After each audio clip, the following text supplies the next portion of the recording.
6장 섭리에 대해서 나갑니다. 우리 아까 본문 창조에 대해서는 히브리서 11장 2절을 우리가 본문 삼았는데요. 이번에는 섭리에 대해서는 히브리서 1장 3절입니다. 히브리서 1장 3절은 거기 기록되어 있죠. 같이 한번 읽겠습니다. 이는 하나님의 영광의 광채시요 그 본체의 형상이시라. 그의 능력의 말씀으로 만물을 뜨시며 죄를 정결하게 하는 일을 하시고 높은 곳에 계신 지극히 크신 이의 우편에 앉으셨느니라. 그래서 하나님의 섭리는 창조와 더불어서 하나님의 작정의 한 부분입니다. 작정이 하나님의 뜻과 의지와 목적이라면 섭리는 그 하나님의 뜻을 수행하는 방편과 과정을 가리키는 것입니다.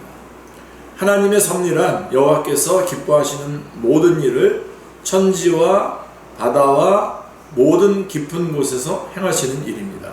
그래서 시인은 이렇게 노래했죠. 시편 135편 5절 6절 같이 읽겠습니다. 내가 알거니와 여호와께서는 위대하시며 우리 주는 모든 신들보다 위대하시도다. 여호와께서 그가 기뻐하시는 모든 일을 천지와 바다와 모든 깊은 데서 다 행하셨도다. 창조가 하나님이 피조물을 무에서 유로 만드신 것이라면 섭리는 하나님께서 만드신 만물, 즉 창조된 모든 것들을 지속시키시는 특별한 사역입니다. 자, 그래서 1항 우리 섭리가 이제 5장인데요. 5장의 1항입니다. 같이 한번 읽겠습니다. 만물의 위대하신 창조자 하나님께서는 그의 지혜와 권능과 공의와 선함과 자비함의 영광을 찬양하게 하시기 위해 당신의 오류가 없는 미리 아심과 자유롭게 분별하는 그의 뜻의 경륜을 따라 그의 지극히 지혜롭고 거룩하신 섭리로 말미암아 지극히 큰 것부터 가장 작은 것에 이르기까지 모든 피조물과 그 행위들과 일들을 보존하시고 인도하시며 처리하시고 다스리십니다. 자, 그러면 이 1항은 섭리가 뭔지를 먼저 얘기해주고 있습니다. 섭리란 하나님의 뜻의 계획을 시행하심에 있어서 다시 한번 같이요. 지극히 큰 것에서부터 가장 작은 것에 이르기까지 모든 피조물과 그 행위들과 일들을 보존하시고 인도하시며 처리하시고 다스리시는 사역입니다. 섭리가 하나님의 작정이 작정대로 이루어지도록 거기서 이 모든 것들을 관여하시는 거죠. 그게 하나님의 섭리입니다. 전능하신 하나님께서 그 능력의 말씀으로 만물을 창조하시고 존재하게 하셨다면 그분이 만물을 붙드시고 다스리지 못하실 이유가 전혀 없으십니다. 그러므로 우리는 이렇게 말할 수 있습니다. 하나님께서 말씀으로 천지만물을 창조하시고 말씀으로 천지만물을 붙드십니다 라고 이렇게 말할 수 있죠. 히브리서 1장 3절인데요. 다시 한번 같이 읽겠습니다. 이는 하나님의 영광의 강체시요 그 본체의 형상이시라. 그의 능력의 말씀으로 만물을 붙드시며 죄를 정결하게 하는 일을 하시고 높은 곳에 계신 지극히 크신 이의 우편에 앉으셨느니라. 히브리서 1장 3절의 말씀입니다. 우리 주님은 그분의 능력의 말씀으로 만물을 붙들고 계십니다. 만물을 말씀으로 창조하시고 또 만물을 말씀으로 붙들고 계십니다. 그래서 그 내용이 뭐냐? 섭리의 내용들이 뭐냐? 보존, 인도, 처리, 다스림. 자, 그렇다면 만물을 붙잡고 계시는데 어떻게 붙들고 계십니까? 그것이 바로 보존과 인도와 처리와 다스림입니다. 그래서 한마디로 정의한다면 하나님이 조치하신다는 것입니다. 그러니까 하나님께서 모든 것을 다 조치하시는 거예요. 조치라고 하는 말은 벌어지는 사태를 잘 살펴서 대책을 세워 행하는 것입니다. 그러나 하나님이 조치하신다고 할 때 그 말은 벌어지는 상태가 아니라 벌어질 모든 사태까지 미리 다 아시고 행하심을 뜻하는 것입니다. 자, 거기 같이요. 그래서 그러기에 섭리는 미리 보고 좋지 않은 것을 뜻합니다. 계속해서요. 하나님은 창조하신 만물을 보존하시고 인도하시고 처리하시고 다스리십니다. 그래서 성경 전체는 하나님께서 만물을 다스리신다는 사실을 웅변적으로 선포하고 있는 것입니다. 그래서 하나님은 만물을 지으시고 모든 것에서 그것들을 다스리십니다. 이게 시편 103편 22절의 증언입니다. 같이 읽겠습니다. 여호와의 지으심을 받고 그가 다스리시는 모든 것에 있는 너희여 여호와를 성축하라. 내 영혼아 여호와를 성축하라. 예. 지으심을 받고 그 다스림을 그가 다스리시는 모든 곳에 있는 너희여, 이렇게 말씀하고 있습니다. 그래서 하나님은 같이요. 하나님은 지극히 높으신 분으로서 나라를 다스리시며 자기의 뜻대로 그것을 누구에게든지 주시는 분이십니다. 다니엘서 4장 17절 말씀이 증언하고 있는데요. 같이요. 이는 순찰자들의 명령대로요 거룩한 자들의 말대로니 지극히 높으신 이가 사람의 나라를 다스리시며 자기의 뜻대로 그것을 누구에게든지 주시며 또 지극히 천한 자를 그 위에 세우시는 줄을 사람들이 알게 하려 함이라 하였느니라. 예, 분명하게 누구에게든지 다스리는 것을 주신다. 그리고 같이 또 읽겠습니다. 하나님은 만민에게 생명과 호흡을 주시며 그들의 연대를 정하시고 거주의 경계를 정해주시는 분이십니다. 유명한 사도행전 17장 25절로 26절 그 다음에 28절입니다. 같이 한번 읽겠습니다. 또 무엇이 부족한 것처럼 사람의 손으로 섬김을 받으시는 것이 아니니 이는 만민에게 생명과 호흡과 만물을 친히 주시는 이심이라. 인류의 모든 족속을 한 혈통으로 만드사 온 땅에 살게 하시고 그들의 연대를 정하시며 거주의 경계를 한정하셨으니 28절입니다. 우리가 그를 힘입어 살며 기동하며 존재하느니라. 너희 시인 중 어떤 사람들의 말과 같이 우리가 그의 소생이라 하니. 예. 하나님은 땅에 기초를 놓으시는 분이시며 바다가 모태에서 터져 나올 때에 문으로 그것들을 가둔 분이십니다. 그리고 구름으로 그 옷을 만들고 흑암으로 강보를 만들고 한계를 정하여 문빗장을 지르는 분이십니다. 욥기 38장 4절 8절로 10절에 말씀하고 있습니다. 하나님은 모든 교만한 자를 발견하여 낮아지게 하시며 악인을 그들의 처소에서 짓밟으시는 분이십니다. 욥기 40장 11절에서 12절입니다. 여호와 하나님께서는 내가 앉고 일어섬을 하시고 멀리서도 나의 생각을 밝게 하시며 나의 모든 길과 내가 눕는 것을 살펴보시는 분이십니다. 시편 139편 2절 3절입니다. 그래서 하나님의 허락 없이는 참새 한 마리도 땅에 떨어지지 않으며 사탄 마귀조차 욥의 몸에 손을 대지 못합니다. 예, 마태복음 10장 29절, 누가복음 12장 6절, 욥기 1장 12절 이렇게. 그리고 바람과 바다도 주님의 명령 앞에 순종하게 되어 있습니다. 마가복음 4장 41절이 말하고 있죠. 이처럼 하나님의 섭리는 세상에 대한 하나님의 다스림과 돌봄을 뜻하는 것입니다. 하나님은 온 세상 만물을 다스리시고 감독하시며 돌보시고 공급해 주십니다. 그래서 신앙고백서에 진술된 섭리의 4가지 방편은 같이 읽겠습니다. 보존, 인도, 처리, 통치입니다. 그래서 보존이란 그럼 뭐냐? 하나님은 자신이 창조하신 세계를 자신의 힘으로 붙드시고 유지하신다라고 하는 의미입니다. 이신론자들, 데이즘이죠. 데이스트들은 이 사람들은 이제 하나님을 하늘에 있는 시계공으로 비유하잖아요. 그래서 하나님께서 시계와 같은 세상을 창조하셨고 이제 세상은 시계와 같이 그냥 부여된 그냥 내적인 동력으로 그냥 움직이는 거예요. 이 시계를 만든 사람이 만들어만 놓고 그런 사람들이 이신론자들입니다.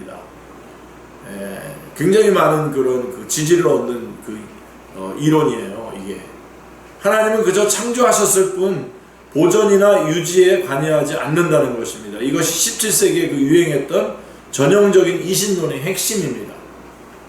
자, 그러나 성경은 하나님께서 만물을 붙드시고 사람들을 붙드시는 분이시라고 말합니다. 그래서 하나님이 다 붙들고 계시는 거예요. 그래서 우리 하나님은 그분의 능력으로 만물을 붙드시고 히브리서 1장 3절 시온에서 우리를 붙드시고 시편 20편 2절 모든 넘어지는 자를 붙드시고 비굴한 자들을 일으키시는 분이십니다.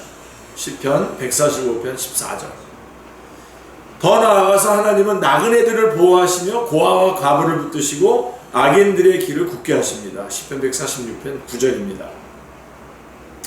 하나님의 돌보시는 능력 없이는 어떤 것도 존재할 수 없을 뿐만 아니라 하나님의 능력 없이는 어떤 것도 유지될 수가 없습니다. 성경의 증언입니다. 우리 하나님은 해로 낮을 주관하게 하시고 달과 별들로 밤을 주관하게 하셨고 애굽의 장자를 치셨고 강한 손과 펴신 팔로 홍해를 가르시고 이스라엘 백성을 애굽에서 인도해 내신 하나님이십니다. 가끔의 오늘날 우리나라에서 일어나는 이런 선거와 관련된 일 가운데서도 하나님 개입하고 계시다는 걸 기억하셔야 됩니다.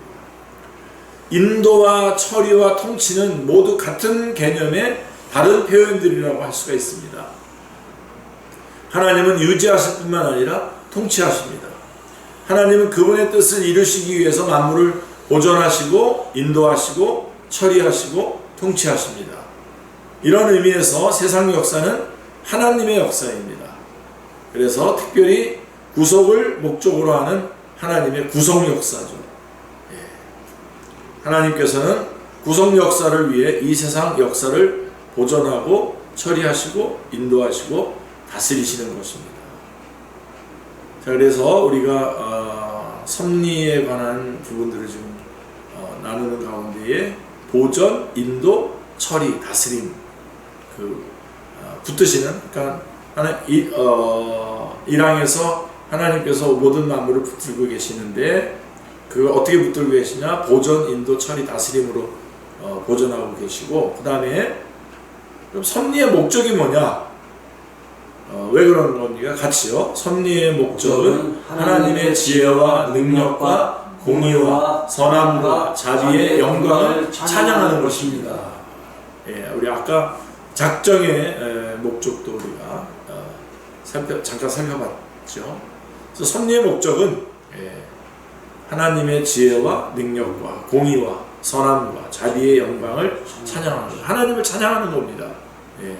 하나님을 찬양토록 하나님께서 역사하시는 거죠. 섭리하시는 거죠. 따라서 하나님은 그분의 영광을 위해서 세상을 돌보시고 다스리십니다. 아멘. 그러니까 우리 쪽에 어떤 근거가 있는 게 아니라 하나님은 하나님의 영광을 위하여 하나님의 것들을 돌보시고 다스리시는 겁니다. 그러므로 때때로 섭리가 부정적으로 보일 때도 있고요. 심지어 부정적으로 발생하는 것처럼 보일 수도 있어요. 그렇게 보이고 그렇게 보일 수도 있지만, 그러나 그것이 하나님의 지혜와 능력과 공의와 선하심과 자비와 영광을 목적하는 것이라면 부정적이거나 나쁜 것으로 판단할 수 없습니다. 우리 왜 저분이 벌써 돌아가시지? 그렇게 얘기하지만 그거는 우리 생각이죠. 하나님께서는 정확하게 그런 것을 통해서 하나님 다 영광 받으십니다. 이 돌봄과 다스림을 벗어날 피조물은 존재하지 않습니다. 꼭 붙잡으십시오. 하나님의 섭리에서 벗어나는 피조물은 존재하지 않습니다. 하나님의 섭리의 주권이 미치지 않는 곳은 온 우주에 단 1인치도 존재하지 않습니다. 아브라함 카이퍼가 말했던 것들이죠. 하나님께서 허락하지 않으면 참새 한 마리도 땅에 떨어지지 않습니다. 마태복음 10장 29절. 참새가 하나짜리원에 2마리가 팔리는 그런 아주 가장 낮은 돈 단위 아닙니까? 그런 참새도 하나님이 허락하지 않으면 땅에 떨어지지 않는다. 너무나 큰 위로가 돼요, 이거. 그러므로 그리스도인들은 하나님 그분을 신뢰할 수 있습니다. 그분의 섭리가 선하신 섭리이기 때문입니다. 하나님의 보존과 인도와 처리와 다스림이 선하시기 때문입니다. 그래서 여기서 우리는 하나님의 섭리가 근본적으로 하나님의 영광을 위해서 존재한다는 사실을 명확하게 깨달아야 됩니다. 물론 하나님은 그분의 백성들을 위해서 섭리하시죠. 그러나 그게 먼저가 아니에요. 그러나 그 섭리조차도 하나님께서 창조주로서 그분의 영광을 나타내시기 위함인 것입니다. 그러니까 항상 이 기준을 절대로 놓치면 안 됩니다. 하나님께서 구속의 주님으로서 그분의 놀라운 지혜를 나타내시기 위함입니다. 그러므로 섭리는 인간 중심적이 아니라 하나님 중심적인 것입니다.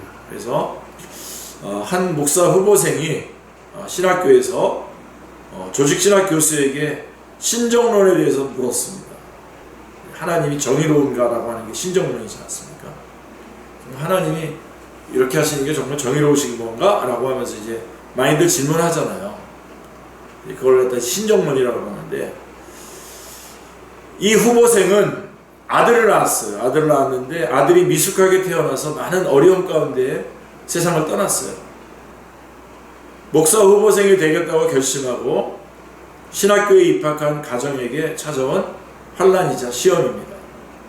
이런 자녀가 있음에도 불구하고 하나님이 나를 부르셨다 싶어서 신학교에 입학을 했죠.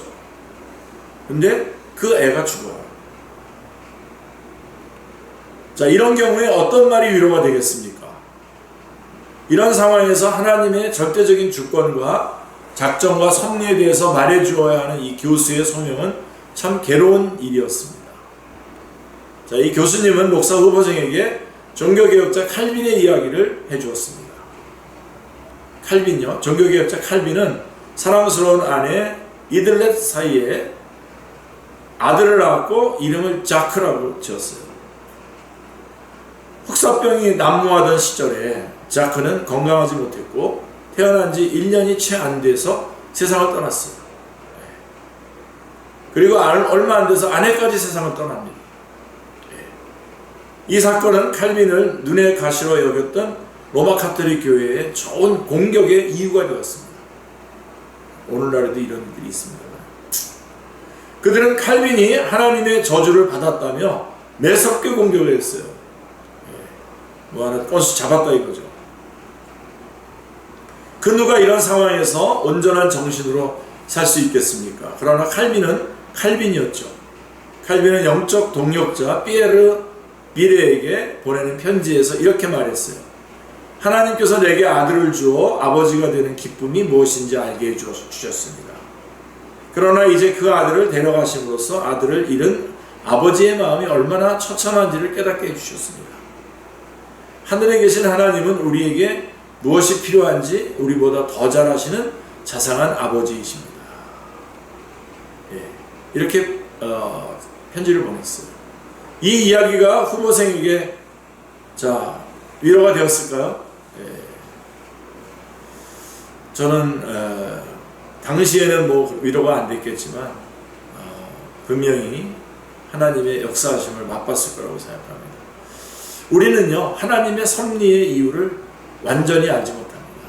저만 하더라도 이런 비슷한 그런 애매한 시간들이 있었어요. 제 입장에서 애매한 시간들. 그러나 시간이 지나가면서 아니다. 하나님이 맞으셨다. 하나님이 정말 아주 세심하게 인도하고 계시는구나 라고 하는 걸 알게 돼요. 그래서 이후에는 그럴 줄로 알기 때문에 지금 그렇게 겪고 있는 것들이 그렇게 못 견딜 거가 아닌 거라고 여겨져요. 자, 우리는 하나님의 섭리의 이유를 완전히 알지 못합니다. 그러나 우리가 아는 단 하나의 사실은 이거 꼭 붙잡으십시오. 하나님께서 그분의 영광을 위해서 섭리하신다라고 하는 것입니다. 하나님의 영광을 위해서. 그리고 그 일은 그분의 자녀된 우리들에게 항상 유익하게 하시고 선을 이루신다는 것입니다. 제가 좋아하는 미국의 존 파이퍼 목사님은 암을 낭비하지 마세요라고 하는 작은 책을 쓴 적이 있습니다. 자, 수술 전날 밤 암에 걸린 것이 하나님을 영화롭게 할 기회라고 고백한 바가 있습니다. 그러면서 그는 암에 걸린 것이 하나님의 선한 계획임을 믿지 않는다면 암을 낭비하는 것이라고 말했습니다. 암을 통해서 하나님께서 주시는 메시지가 있는 거죠. 그거를 낭비하지 마십시오 라고 하는 조그만 책입니다. 그래서인지 파이퍼 목사님은 섭리라고 하는 책, 이만한 책처럼 가지고 아주 아주 좀 샤프한 그 젊은 청년들에게 한 권, 두 권, 세 권, 네 책까지 4권 있습니다. 그래서 한번 같이 읽기 하려고 좀 그러는데, 이 파이퍼 목사님이 그냥 성경에서 쭉 하나님의 섭리하신 것들만 쭉 뽑아낸 거예요. 그런 책을 썼는데 우리말로 번역된 책은 무려 760페이지가 가까이 됩니다. 이만큼 두꺼워, 빨간 색깔. 그래서 창세기에서부터 요한계시록까지 섭리하신 하나님을 명쾌하게 설명을 하고 있습니다. 저도 뭐 요절들이 필요하면 거기 그 책에서 찾아내고 하는 게 있습니다. 그렇게 마지막에 보면 이제 이 섭리라는 책의 마지막에 우리로 하여금 하나님의 놀라운 섭리를 음미하라고 초청을 합니다. 이렇게 돼 있어요. 황금실처럼 이 책을 관통하는 진리가 있다. 하나님이 세계를 설계하고 섭리를 수행하는 목적은 우리를 구원하시는 그분의 영광과 그분을 목격하는 우리의 기쁨이 어느 하나가 커지면 다른 하나도 커지는 방식으로 영원히 연합되게 하는 것이라는 진리이다. 우리를 어린 양의 죽음을 통해 구원하신 하나님의 영광에 헤아릴 수 없는 풍성함이 그의 무한한 보고에 영원히 흘러나올 때에 매번 새로운 눈으로 그것을 봄으로 인해서 우리의 기쁨은 계속 커질 것이다. 그리고 하나님에 대한 우리의 기쁨이 커질수록 그의 백성의 즐거움에 반영되는 그분의 존귀하심은 갈수록 더 큰 보배로 보이게 될 것이다. 이 책이 마지막 부분입니다. 아직 저는 다 읽지는 않았습니다만 마지막 부분이 굉장히 감동적입니다. 그래서 섭리의 목적, 하나님의 영광에 있고 우리에게 유익하고 선한 것입니다. 자, 그 다음 2항으로 넘어갑니다. 자, 2항 같이 읽겠습니다. 미리 아심과 그의 작정에 관한 한 제1원인이신 하나님께서는 모든 일이 불변하고 오류 없이 일어나게 하셨습니다. 그럼에도 불구하고 동일한 섭리로 제2원인들의 본성에 따라 하나님께서는 그 모든 일을 필연적으로 자유롭게 또는 우연히 일어나도록 정하셨습니다. 예, 굉장히 이 웨스트민스터 신앙고백서가 진짜 묘미가 있습니다. 예, 자, 그럼 섭리의 방식, 다양한 방식입니다. 섭리는 제1원인이신 하나님의 작정대로 틀림없이 발생을 해요. 근데 섭리는 하나님이 미리 아심과 작정에 따라서 불변하고 오류가 없이 정확하게 발생합니다. 하나님은 영원 전부터 영원까지 벌어질 모든 일을 하나도 남김없이 알고 계십니다. 아멘이죠? 네. 하나님에게는 우연히 발생하는 일은 하나도 없습니다. 자, 하나님이 모르시는 우연은 없고 하나님이 미리 아시고 작정하시는데 발생하지 않는 일도 결코 없습니다. 그렇죠? 그래서 이 섭리에는 제2원인들의 성질을 포함하고 있습니다. 그러니까 하나님께서 섭리하실 때에 제2의 원인들의 그 모든 상황과 성질들을 안에서 일어난다는 거죠. 즉 섭리에는 필연적으로 자유롭게 그리고 우발적으로 일어나는 일들까지 포함하고 있는 것입니다. 그래서 필연적으로는 창조 질서의 보존을 위해 일어나는 섭리의 역사입니다. 그러니까 그리고 자유롭게는 인간의 자유의지를 사용하는 섭리입니다. 우발적으로는 기적과 같은 하나님의 돌보심의 역사로 나타나는 섭리입니다.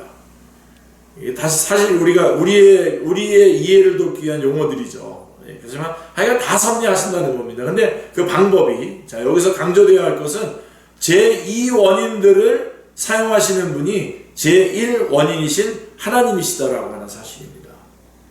그러니까 제2원인들은 제1원인의 다스림을 받습니다. 그렇다고 해서 하나님께서 제2원인을 강제하지 않으십니다. 예.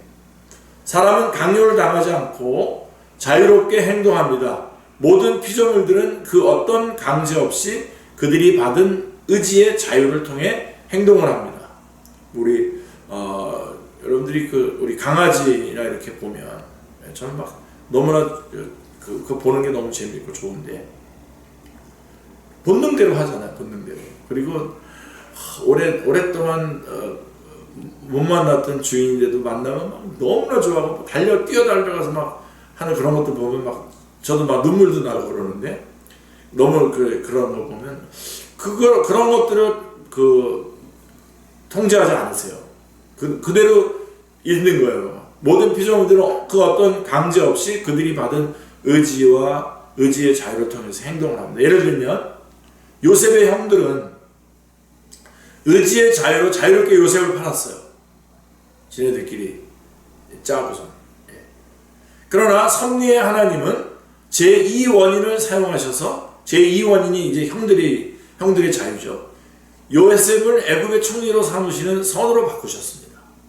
애굽으로 팔려가게 하셔가지고. 창세기 45장 8절에.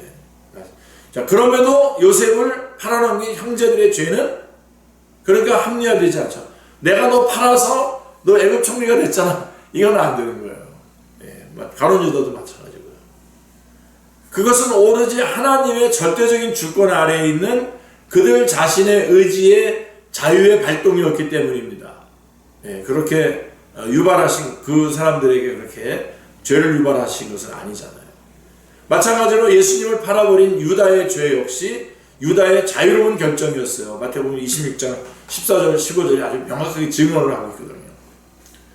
그러나 하나님은 그것을 통해서 역사상 가장 위대한 일을 하셨죠. 바로 예수님께서 십자가에서 택한 백성들의 죄악을 대속하신 것입니다.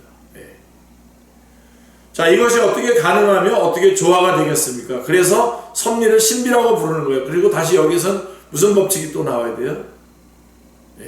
서현정 법칙이 나와요. 유한은 무한을 품을 수 없다. 그래서 아주 겸손하고 조심스럽게 이 섭리의 신비를 봐야 됩니다. 그래서 하나님은 피조물들의 자유를 침해하지 않으면서도 그분이 선택하신 수단들을 사용하셔서 그분의 목적을 성취하시는 분이십니다. 그래서 하나님인 거예요. 그래서 우리가 저지러 놓은 것까지도. 그래서 그 피조물들의 자유를 침해하지 않으면서도 하나님이 하시는 선택하신 수단들을 통해서 그분의 목적을 성취하시는 분이십니다. 그렇다면 여러분, 저희는 막 살아도 되겠네요? 그게 아니에요. 뒤에서 그 말씀 정리해 드릴게요. 자, 인간은 하나님의 절대 주권 안에서 통제와 다스림을 받는 인격적 자유의 주체입니다. 그리고 우리는 이것을 신비라고 부릅니다. 사람은 기계나 꼭두각시로 존재하지 않습니다. 사람은 모두가 자유롭게 행동합니다. 그러나 우리의 모든 자유로운 행동이 제1원인이신 전능하신 하나님의 주권적 통치와 섭리 아래 놓여 있다는 사실에는 변함이 없습니다. 그게 바로 제2항입니다. 그리고 이제 3항으로 넘어갑니다. 같이 읽겠습니다. 하나님께서는 일반적인 섭리를 이루어 가실 때에 어떤 수단을 사용하시지만 당신의 기쁘신 뜻에 따라 그러한 수단들도 없이도 또는 그런 수단들을 초월하거나 그 수단들을 역행하여 자유롭게 역사하십니다. 그러니까 하나님이 모든 걸 섭리하시는데 제2원인들의 그 자유를 침해하지 않으면서 그것을 통해서 섭리하시는데 또 그런 것이 아니더라도 하나님의 기쁘신 뜻에 따라서 또 섭리하신다는 겁니다. 그게 3항의 내용입니다. 자, 섭리의 수단, 일반 섭리와 특별 섭리. 자, 일반 섭리는 여러 가지 다양한 수단들을 사용하는 것을 뜻합니다. 우리는 이원론을 배격합니다. 하나님이 창조하신 모든 세상은 하나님 보시기에 좋았습니다. 이원론은 영은 선하고 육은 악하다. 그래서 물질은 악한 거예요.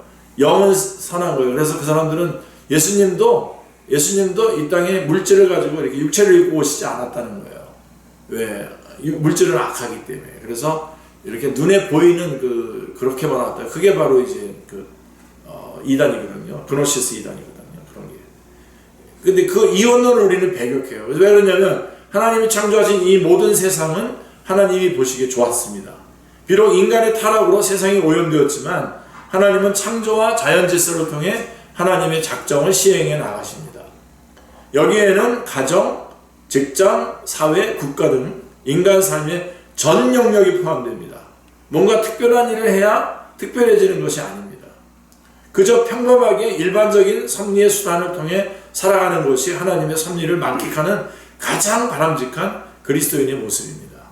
그래서 정말 기적 따라다니고 뭐 어떻게 했더니 누구한테 가서 기도받았더니 뭐가 일어나고 이런 거는 바람직한 그리스도인의 모습이 아닙니다. 바람직한 그리스도인의 모습은 하나님의 섭리 안에서 그 일반적인 섭리 안에서 그것을 만끽하면서 살아가는 것이 그리스도인의 모습입니다.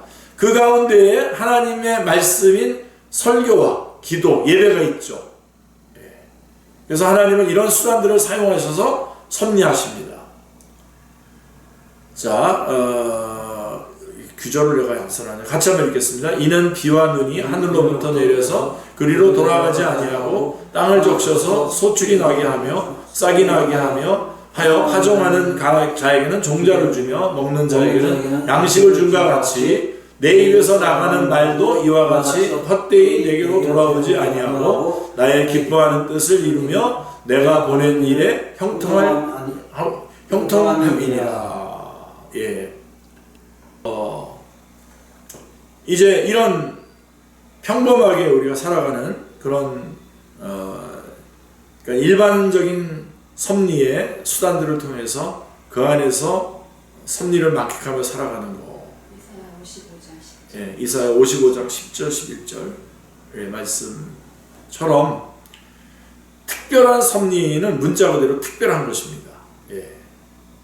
사실 우리나라만 하더라도 정말 하나님께서 이렇게 지켜주실 때 보면 정말 특별한 섭리들이 있으셨죠, 그죠? 자, 이것은 일반 섭리를 초월해서 역사하시는 하나님의 예외적인 섭리입니다. 그래서 말하자면 하나님의 특별 섭리는 개인, 가정, 사회, 국가를 초월해서 일반적인 문화, 상식, 과학을 초월하여 하나님께서 기뻐하시는 대로 자유롭게 역사하시는 섭리를 가리킵니다. 다 뛰어넘는 겁니다. 예를 들면 한번 보세요. 다니엘의 세 친구들이 극렬히 타는 풀무불에 던져졌어도 풀무불에 던져지면 어떻게 됩니까? 타 죽는 거죠. 근데 그렇게 던져졌는데 머리털 하나도 그을리지 않았어요. 그게 다니엘서 3장 27절의 말씀입니다. 다니엘은 왕의 조서에 따르지 않아서 사자굴에 던져졌습니다. 그때 하나님께서 천사들을 보내서 사자의 입을 막아 사자들이 다니엘을 해치지 못하게 섭리하셨습니다. 다니엘서 6장 22절에 우리는 이것을 기적이라고 부르죠. 하나님께서는 때때로 의사나 병원의 도움 없이도 직접 병을 고치기도 하십니다. 하나님은 어떤 방법으로도 역사하십니다. 그러나 이것은 문자 그대로 특별 섭리임을 명심해야 됩니다. 이 부분 명심하셔야 돼요. 하나님이 이렇게 역사하시지만 이거는 특별 섭리입니다. 이것은 통상적이며 보편적인 법칙이 아니라 비상법칙입니다. 비상. 그러므로 우리는 비상법칙, 특별법칙을 일반화하는 오류를 저질러서는 안 됩니다. 어느 때든지 다 이렇게 특별하게 항상 역사해야 되는 것처럼 얘기하는 분들이 있죠. 자기가 기적을 일으키는 사람이라고, 항상 기적을 일으킬 수 있는 사람이라고 얘기하는 사람들이 있잖아요. 그렇지 않습니다. 그런 일반화하는 오류를 저질러서는 안 됩니다. 그리스도인은 하나님이 정해주신 일반적인 섭리의 수단으로 만족하며 과도하게 특별한 섭리를 기대하거나 의지해서는 안 됩니다. 우리 금요기도회 때도 그렇고 이런 부분 많이 강조하고 있지 않습니까? 그렇게 기대해가지고 기독교를 호도하고 다른 쪽으로 몰고 갈 수가 있어요. 그런 걸 가지고. 그런 이야기만 20며칠간 계속하는 그런 집회도 있잖아요. 그거는 좀 something wrong, 문제가 있는 것 같아요. 하나님께서는 언제나 특별하게 섭리하실 전능하신 능력이 있습니다. 그러나 항상 그렇게 하시지 않으십니다. 일반적으로는 그분이 정해놓으신 통상적인 방편을 사용하셔서 섭리하시기 때문입니다. 하나님의 일반 섭리와 특별 섭리 모두 언제나 선합니다. 그러므로 하나님께서 어떻게 처리하시든지, 어떻게 인도하시든지, 어떻게 다스리시든지 하나님의 섭리에 순종하며 만족하기를 훈련하시기를 기도합니다. 이거 훈련해야 돼요. 자꾸만 그런 것들을 받아들여야 돼요. 예. 제가 어렸을 때 교회에 갔는데 저한테 잘해준 그 회장형이 있었어요. 승일이 형이라고 했는데 백혈병으로 돌아가셨어요. 그 어린 나이에. 뭐 이해가 안 됐죠. 그래서 제가 지금 이런 특별섭리의 그 법칙을 가지고 와가지고 왜 살려내지 않으셨습니까? 그러면서 그러는 거가 안 되는 거죠. 예. 또 어떤 사람은, 또 저 같은 경우는 물에 빠져서 난 이제 다 죽는다 싶었는데 훅 밑에서 진짜 그 어린 마음에도 죽는 거구나 그렇게 생각하고 있었는데 밑에서 쭉 우리 이영남 집사님이 확 올려내가지고 살려냈어요. 한 번 물에서 떠내려가는데 또 건짐을 받았어요. 그렇게 역사도 하시지만 또 아닌 경우는 또 아닌게 하는 건데, 이거를 일반화시켜서 언제나 기적이, 우리가 말하는 그 기적, 언제나 하나님 쪽에서는 모든 게 다 뭐 자연스러운 것이지만 우리가 볼 때는 기적, 그거를 언제나 나를 위해서 일어나야 되는 것처럼 보는 거는 아니다. 그게 이제 사항의 내용입니다. 자, 사항입니다. 사항 같이 한번 읽겠습니다. 하나님의 전능하신 권능과 측량할 수 없는 지혜와 무한하신 선하심이 그분의 섭리를 통해 매우 잘 나타나서 심지어 최초의 타락과 천사들과 사람들의 다른 모든 죄까지 확장됩니다. 이 섭리는 단순한 죄의 허용이 아니라 다양한 분배 가운데에 그 죄를 가장 지혜롭고 매우 강력하게 제한하기도 하시며 또는 지시하시고 통치하시기도 하므로 하나님의 거룩한 목적을 이루게 하십니다. 그럼에도 불구하고 지극히 거룩하시고 의로우신 하나님께서는 죄를 조성하시거나 승인하시는 분이 아니시며 그러실 수도 없기 때문에 죄는 하나님이 아니라 오직 피조물에게서 나옵니다. 예, 여기도 죄의 문제를, 하나님의 섭리와 죄의 문제. 그래서 사항은 하나님의 섭리에 있어서 죄의 기원과의 관계를 서술하고 있습니다. 그래서 신앙고백서는 같이요, 최초의 타락과 천사들과 사람들의 다른 모든 죄에게까지 확장되어 영향을 미친다고 진술을 하고 있습니다. 이것을 우리는 보통 허용적 작정이라고 말하기도 하지만 완전히 만족스러운 표현은 아닙니다. 이런 용어로 쓰긴 하지만 죄와 악에 대한 책임과 원인은 분명히 인간 자신에게 있지만 죄가 발생하는 모든 역사는 결코 우연히 저절로 생기는 것이 아니라 하나님의 절대적인 주권과 섭리 아래서 발생을 하는 것입니다. 예, 역시 유한은 무한을 품을 수 없는 하나님의 그 신비한 이야기입니다. 그래서 우리가 겸손하게 이 내용을 받아들여야 되겠죠. 그러니까 하나님이 모르시는 죄는 존재하지 않습니다. 예. 하나님이 죄를 조성하시는 분은 아니시지만 하나님이 모르시는 죄는 존재하지 않아요. 이런 의미에서 죄는 그저 허용적인 것은 아닙니다. 하나님의 절대적인 주권과 완전한 작정 안에 있습니다. 하나님은 이런 의미에서 죄를 허용하기도 하시고 제어하기도 하십니다. 제가 볼 때는 좀 젊었을 때는 좀 허용하시는 것 같은데 나이가 들면은 얄짤없습니다. 내가 볼 때는 제 그 경험으로는. 자, 앞서 언급한 아담의 타락이나 요셉의 형제들의 그러니까 나이가 아니라 신앙의 어떤 그런 것들에 의해서 그렇게 구분을 한 겁니다. 자, 앞서 언급한 아담의 타락이나 요셉의 형제들의 죄악이나 유다의 배반 등에서 잘 드러나듯이 이 모든 일들은 하나님의 주권적인 작정 속에 포함된 일이었어요. 자, 누가는 이렇게 말합니다. 같이요. 그가 하나님께서 정하신 뜻과 미리 하신 대로 내어준 바 되었거늘 너희가 법 없는 자들의 손을 빌려 못 박아 죽였으나. 유다에 대한 이야기를 사도행전에서 말하고 있는 것입니다. 그래서 다시 유다 대신해서 이제 사도를 뽑는 과정에서 한 말 아닙니까? 자, 그러나 웨스트민스터 신학자들은 여전히 범죄에 대한 책임과 원인은 죄인인 인간 자신에게 있음을 분명히 합니다. 성경이 말하고 있는 겁니다. 애굽의 바로왕은 마음을 강팍하게 하여 이스라엘 백성을 내보내지 않았어요. 근데 성경은 강팍하게 하신 분이 누구라고 말합니까? 하나님이시라고 말합니다. 출애굽기 10장 27절에. 자, 통일왕국의 지혜로운 왕 다윗이 저지른 큰 실수 가운데 하나가 하나님을 신뢰하지 않고 인구조사를 강행한 일이었습니다. 그런데 이 일은 사탄이 다윗 왕을 격동시켜 일어난 일이었습니다. 사탄이 일어나 역대상 21장 2절 같이요. 사탄이 일어나 이스라엘을 대적하고 다윗을 충동하여 이스라엘을 계수하게 하니라. 예.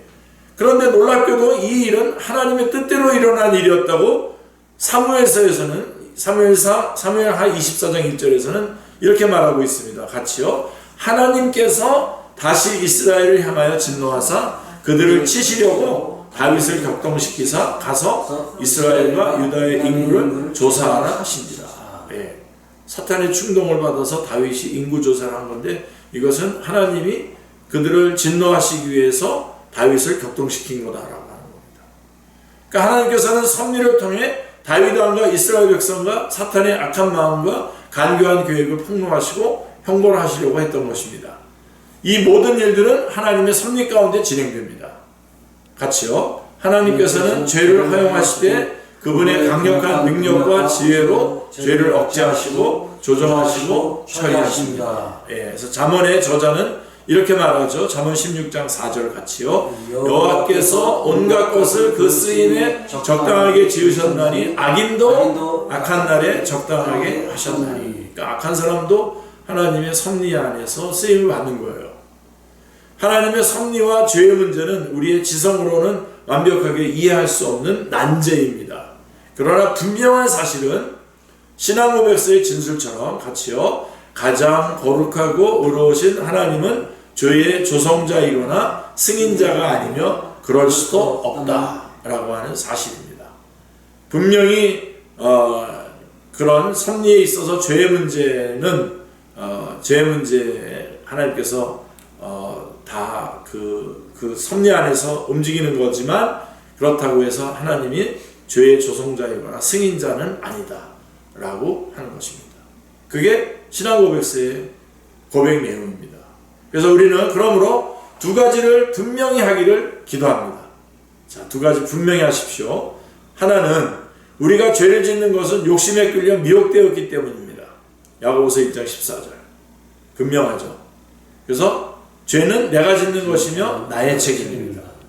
그러나 또 하나 둘째는 하나님께서 결코 죄를 조성하시고 승인하시지 않는 거룩하고 의로운 분이시라고 하는 사실입니다. 하나님은 선하시며 언제나 선하십니다. 그래서 이 두 가지 사실을 분명히 할 때에 우리는 비로소 그리스도인으로서 하나님의 거룩하신 섭리 안에 감사와 찬양을 올려드릴 수 있을 것입니다. 예. 그래서 요한일서 같은 데도 보면 고의적으로 죄를 짓는 것에 대해서 아주 엄하게 얘기하고 있습니다. 예. 5항으로 가보면요. 5항은 같이 한번 읽겠습니다. 지극히 지혜로우시고 의로우시고 은혜로우신 하나님께서는 그들이 이전에 지은 죄를 징계하시기 위해 또는 그들의 마음의 부패와 거짓 때문에 숨은 힘을 걸견하여 겸손하게 하시기 위해 때때로 자기 자녀들을 여러 다양한 유혹에 그리고 그들의 마음의 부패한 상태로 잠시 내버려 두십니다. 그리고 그들로 하여금 하나님의 도우심을 받기 위해 더욱 친밀하고 계속적으로 하나님을 의지하도록 일으켜 세우시고 미래의 모든 죄의 경우를 대비하여 더욱 깨어있게 하시며 다른 여러 가지 의롭고 거룩한 목적을 이루게 하게 하십니다. 예, 여러분, 제가 좀 잘 정확하게 살펴볼게요. 여러분. 자, 그리스도인을 향한 하나님의 섭리. 자, 그러면 하나님의 섭리와 죄에 대해서 얘기했었는데 그리스도인을 향한 하나님의 섭리는 어떤 것이냐? 무엇보다도 하나님은 그리스도인을 인격적으로 대하십니다. 예. 우리를 기계적으로 대하거나 어떤 그런 어떤 기계적 방법적으로 마술적으로 대하지 않습니다.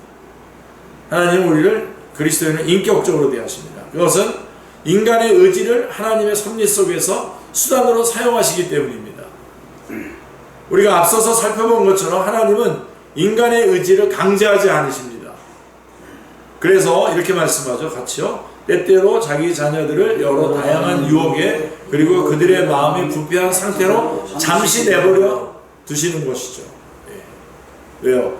인간의 의지를 강제하지 않으시기 때문에 하나님은 그리스도인 스스로가 책임 있는 존재로 선과 악 사이에서 선택하도록 하십니다. 선악과도 마찬가지죠. 이것은 그리스도인에게 막중한 책임과 의무를 부여하신다는 것을 의미합니다. 그리스도인이 왜 영혼의 어두운 밤을 통과합니까? 자, 여러 이유가 있겠지만 우리의 연약함과 범죄 때문입니다. 만일 그리스도인이 죄를 범하면 징계하실 것입니다. 아까 우리 전사님께서도 말씀해 주셨죠. 그 결과 그를 겸손하게 하십니다. 따라서 그리스도인은 이런 과정을 통해 끊임없이 하나님을 의지하게 하며 더욱 깨어있게 되는 것입니다. 따라서 그리스도인이 어두운 밤을 통과한다 할지라도 기쁨으로 여겨야 합니다. 그것은 하나님께서 우리를 다루시는 방식이기 때문입니다. 하나님은 종종 교만한 그리스도인들을 이런 방식으로 낮추시기도 하십니다.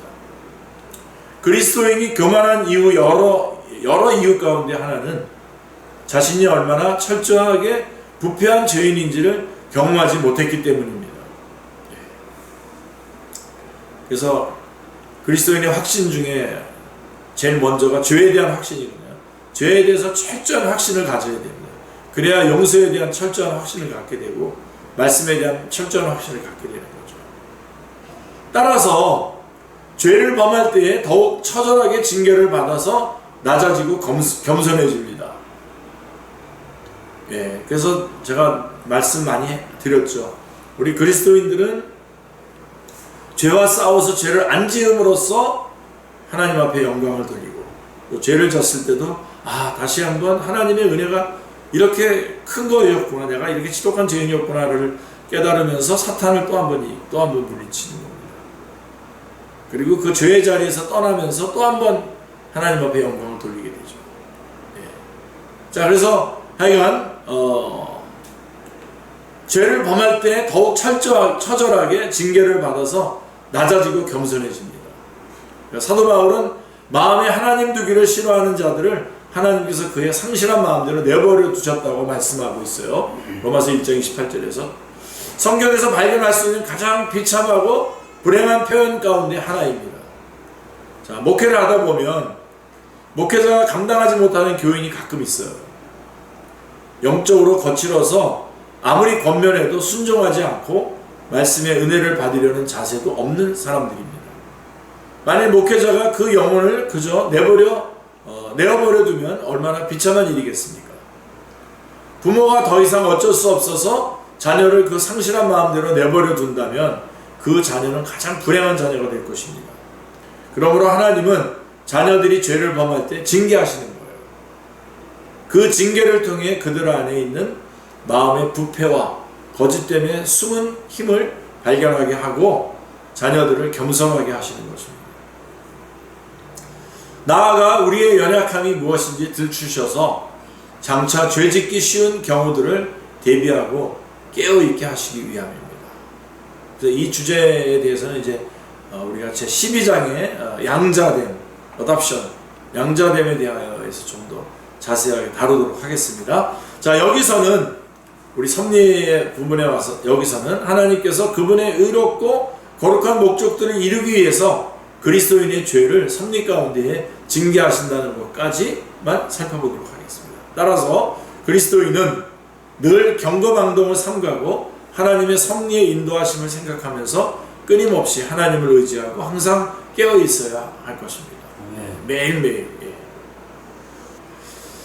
이양 미리 하심과 그의 작정에 관한 한 제1원인이신 하나님께서는 모든 일이 불변하고 오류 없이 일어나게 하십니다. 그럼에도 불구하고 동일한 섭리로 제2원인들의 본성에 따라 하나님께서는 그 모든 일을 필연적으로 자유롭게 또는 우연히 일어나도록 정하셨습니다. 그리고 제3항은 하나님께서는 일반적인 섭리를 이루어 가실 때에 여러 수단을 사용하시지만 당신의 기쁘신 뜻에 따라 그러한 수단들도 없이도 또한 그런 수단들을 초월하거나 그 수단들을 역행하여 자유롭게 역사하십니다. 그래서 섭리의 수단, 일반적인 섭리와 특별 섭리에 대해서 말씀을 드렸고, 그 다음 4항에서는 같이요, 하나님의 전능하신 권능과 측량할 수 없는 지혜와 무한하신 선하심이 그분의 섭리를 통해 매우 잘 나타나서 심지어 최초의 타락과 천사들과 사람들의 다른 모든 죄에게까지 확장이 됩니다.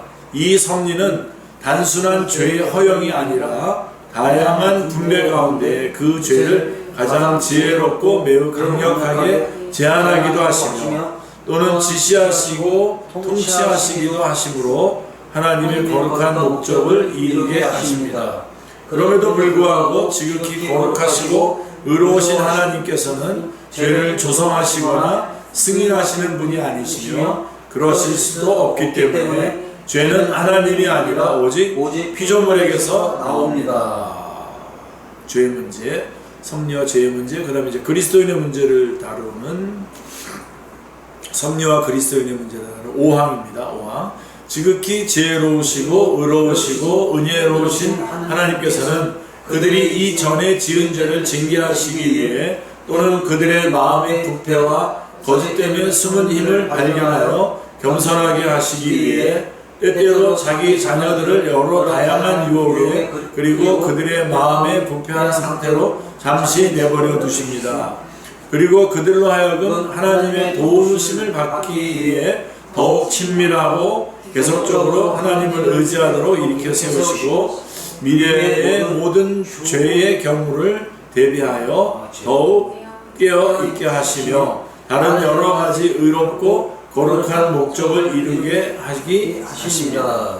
예, 여기 제가 뒷부분을 막 그 성경이 너무나 굉장히 많이 제시되어 있어서 좀 여기 그 용어 정리를 제대로 잘 못한 것 같습니다. 나중에 정리 잘 해드릴게요. 그리고 이제 6항은 이제 우리가 계속해서 우리가 공부하게 될 텐데 불신자들에 대한 섭리입니다. 6항 같이 읽겠습니다. 악하고 불경건한 자들에 대하여 의로우신 재판장이신 하나님께서는 그들이 이전에 지은 죄들로 인해 그들의 눈을 멀게 하시고 마음을 완고하게 하셔서 그들을 심판하십니다. 하나님께서는 그들의 지성을 밝게 하시어 마음에 영향을 미칠 은혜를 허락하지 않으실 뿐만 아니라 때때로 그들이 가지고 있던 은사들을 거두시기도 하시며 죄를 짓게 하는 그들의 자신의 부패함에 그들을 내버려 두시기도 합니다. 또 이와 함께 그들은 자신의 정욕과 세상의 유혹과 사탄의 권세에 넘겨주기도 하시며 이로 말미암아 그들은 다른 사람들의 마음을 부드럽게 하심에 있어 하나님이 사용하시는 수단을 통해서조차 그들 자신을 강팍하게 만듭니다. 예. 그래서 이제는 불신자들을 향한 하나님의 섭리에 대해서 6항에서 말해주고 있습니다. 앞에서 하나님의 섭리는 모든 피조물과 그 행위들과 일들을 포함한다고 말했습니다. 따라서 하나님은 악하고 불경건한 자들에 대해서도 섭리하십니다. 그러나 하나님께서 그들을 섭리하시는 방식은 그들에게 악한 생각을 넣어주거나 불경건한 행동을 심어주는 것이 아니라 그들에게 은혜를 베풀지 않으시고 그들이 가지고 있던 은사들을 거두시는 방식입니다. 그러니까 원인은 그들에게 있는 거예요. 그렇죠? 그 결과 그들은 죄를 짓게 하는 자신의 부패함에 머물게 되고 완고하게 되며 하나님은 그들을 그 상실한 마음대로 내어버려 두시는 것입니다. 로마서 1장 18절에서 말하고 있죠. 주님은 있는 자는 받아 넉넉하게 하시고 없는 자는 그 있는 것도 빼앗으시는 분이십니다. 마태복음 13장 12절. 하나님은 그 마음에 원하시는 대로 은혜를 베풀기도 하시고 거두기도 하십니다. 따라서 하나님은 악인들을 정욕과 세상의 유혹과 사탄의 권세에 넘겨주기도 하시는데 사도 바울은 그들이 불의의 모든 속임으로 멸망하는 자들이라고 말합니다. 데살로니가 후서 2장 10절에 말씀하고 있습니다. 하나님께서는 그리스도인들의 마음을 부드럽게 하시기 위해 사용하시는 수단을 통해서 악하고 불경건한 자들을 강팍하게도 만드십니다. 예. 정말 하나님의 역사하신, 정말 하나님의 주권에 달려있는 것 같습니다. 사도 바울은 복음을 전하는 사역자들이 구원받는 자들에게나 망하는 자들에게 동일한 그리스도의 향기라고 말합니다. 한번 볼까요? 고린도후서 2장 15절 16절 같이요. 어떤 사람에게는 사망으로부터 사망에 이르는 냄새요, 다른 사람에게는 생명으로부터 생명에 이르는 냄새라고 말합니다. 하나님께서 성도들에게 은혜의 방편으로 주신 하나님의 말씀인 설교와 세례와 성찬으로서의 성례와 하나님과의 기도가 악인들에게는 마음을 더욱 강팍하게 하고 완고하게 하는 수단이 된다는 것입니다. 동일한 은혜의 방편이 어떤 사람에게는 생명의 능력이 되고 어떤 사람에게는 사망의 비참이 된다니 얼마나 안타까운 일입니까? 동일한 은혜의 방편이 어떤 사람에게는 영적 성숙을 위해 사용되는 반면에 어떤 사람에게는 더욱 불순종하고 완악하고 완고하게 하는데 사용되기도 합니다. 따라서 악인이 멸망당하는 이유는 오직 그들의 죄악 때문인 것이죠. 하나님은 그들에게 죄를 짓도록 강요하거나 명령하시지 않습니다. 그들은 스스로 죄를 갈망하고 소원하여 죄 가운데서 죽는 것입니다.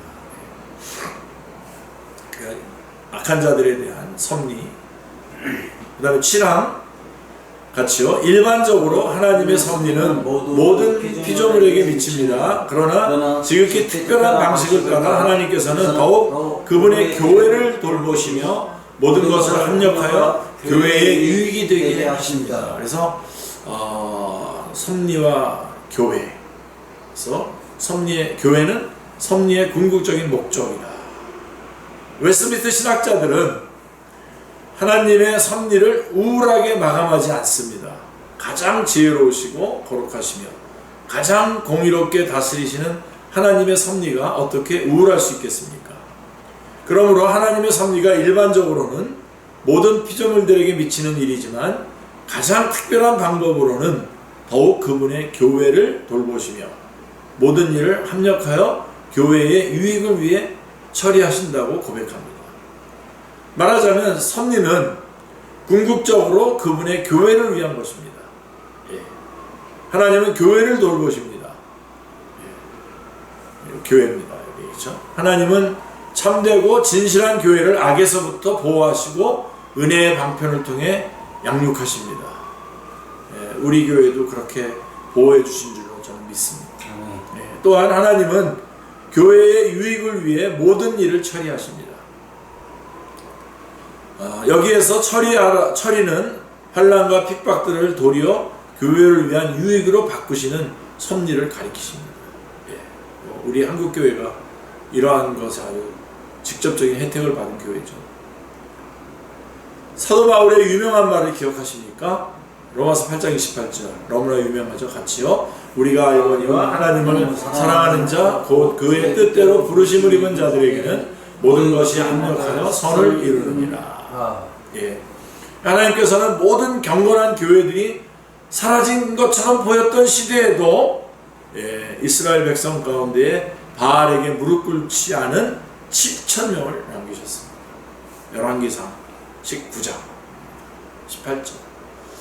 무시무시한 애굽의 바로왕 때에도 바벨론의 느부갓네살 왕 때에도 로마 제국의 핏비린내 나는 네로 황제의 박해 때에도 교회는 잔멸되어서 마치 완전히 사라져버리는 것처럼 보였지만 하나님은 특별한 섭리를 통해 그분의 교회를 지키시고 보호하셨습니다. 그렇기에 하나님은 그분의 백성들에게 끊임없이 두려워하지 말라고 말씀하십니다. 여호와 하나님께서 함께 하신다고 말씀하고 있죠. 우리 이사야 43장 1절로 3절 말씀 한번 같이 한번 읽어볼까요? 야곱아 너를 창조하신 하나님 여호와께서 지금 말씀하시느니라. 이스라엘아 너를 지으신 이가 말씀하시느니라. 너는 두려워하지 말라. 내가 너를 구속하였고 내가 너를 지명하여 불렀나니 너는 내 것이라.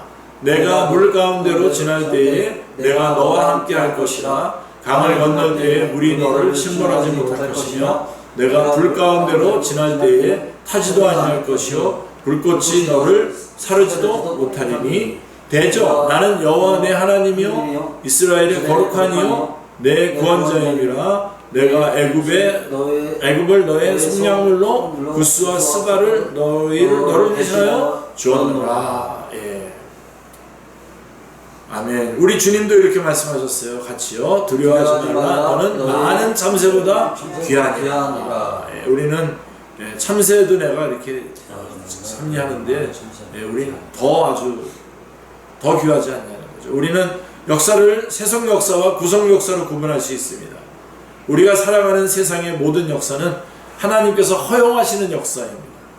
구속 역사는 하나님께서 주도하시는 역사입니다. 같이요. 하나님이 허용하시는 세속 역사는 하나님이 주도하시는 구속 역사를 위해서 존재합니다. 예, 굉장히 중요한 말씀이죠. 그렇죠? 예. 그러니까 세상 역사도 그냥 무조건 쓸모없는 게 아니에요. 예, 우리의 구속 역사를 위해서. 예. 그래서 뭐 전쟁도 일어나고 그러지만 그런 전쟁을 통해서 주님 앞으로 돌아올 사람들이 갈급함을 느끼잖아요.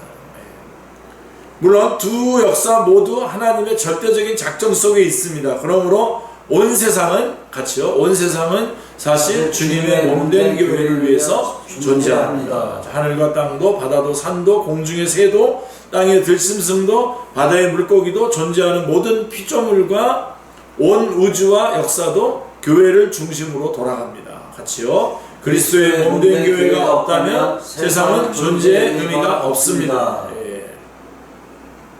이거 뒤바꾸는 사람들도 많아요. 이거 뒤바꾸면서 말하면 멋있어요. 왜냐하면 여러분 교회가 아니라 삶의 현장에서 뭐 이렇게 뭘 얘기하면 더 멋있잖아요. 근데 멋있으면 뭐합니까? 성경적이지 않은데 그렇게 말하면 우리는 일주일간 그렇게 거기서 휘둘리고 여러 가지로 참고 인내해서 결국은 주일날 주님 앞에 와서 예배드리는 거예요. 이게 더 소중합니다. 이게 하나님의 방법입니다. 뜻입니다. 이렇게 말하면 별로 멋이 없잖아요. 근데 교회에서도 저거 하셨지만 이 땅에 나가서도 막 그렇게 얘기하는데 그렇지 않습니다. 그리스도의 몸된 교회가 없다면 세상은 존재 의미가 없는 겁니다. 우리 주님은 믿는 자들의 구주이시기 때문입니다. 그러니까 우리 믿는 자들의 구주이시고 믿는 자들을 위해서 모든 것들을 역사하고 있는 것이기 때문에 그렇지 않은 것에다 자꾸만 의미를 부여하고 그것에다가 자꾸만 모든 것들을 쏟아붓는 것은 무의미한 거죠. 따라서 피조물을 향한 하나님의 섭리는 특별히 교회를 지키시고 보호하시는 것에 집중되어 있습니다. 교회라고 하는 것은 건물을 말하는 게 아닙니다. 우리 사람들의 모임, 하나님의 자녀들의 모임을 말하는 것이죠. 택함 받은 자들의 모임이 교회입니다. 그래서 이 하나님의 섭리로 교회는 모든 일이 평안하게 돌아간다 할지라도 교만하지 않고 동시에 극심한 환난과 어려움에 닥친다고 할지라도 낙심하지 않는 가장 큰 위로를 배우게 될 것입니다. 이 하나님의 섭리 안에 있기 때문에 우리 교만하지 않고요. 또 낙심하지 않습니다. 왜요? 하나님께서 이 교회를 중심으로 하나님의 뜻을 이루어가고 계시기 때문에 그렇습니다. 칼빈의 기독교 강요 우리 1권이 우리 성부 하나님에 관한 말씀들로 다루어져 있는데요.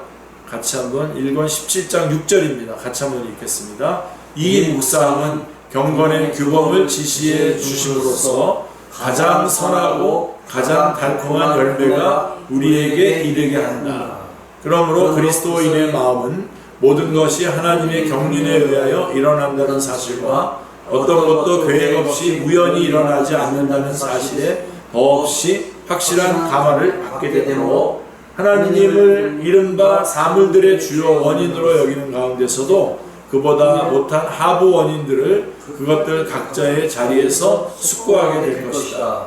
그러면 그 마음은 하나님의 고유한 섭리가 자기를 지켜주고 선과 구원으로 향하게 하는 것 외에는 그 무엇도 일어나지 않게 한다는 사실을 의심하지 않게 될 것이다.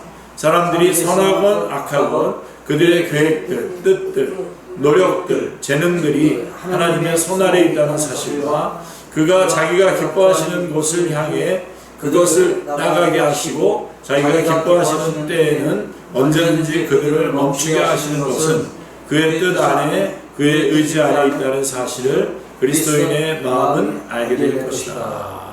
예, 아주 오늘 여기까지 하겠습니다. 우리 오늘 창조와 섭리, 그러니까 하나님의 작정 안에 있는 창조와 섭리까지 하겠습니다. 우리 먼저